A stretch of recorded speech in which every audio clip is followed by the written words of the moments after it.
नमस्कार. आज कुठं आलोय? पालीला पिंजाळ नदीवरील पुलावर.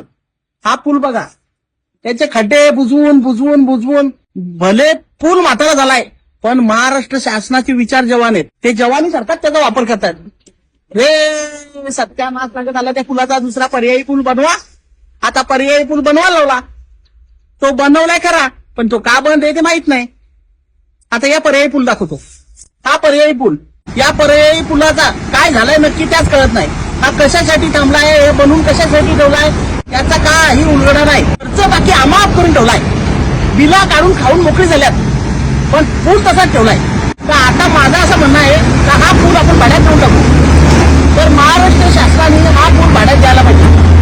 बघा, कोणाला जर पूल भाड्यात पाहिजे असेल तर पिंजाळ नदीवर पूल रेडी आहे, तशाच्या तसा भाड्यात मिळेल. पूल भाड्यात देणे आहे, पाली पिंजाळ नदी पूल.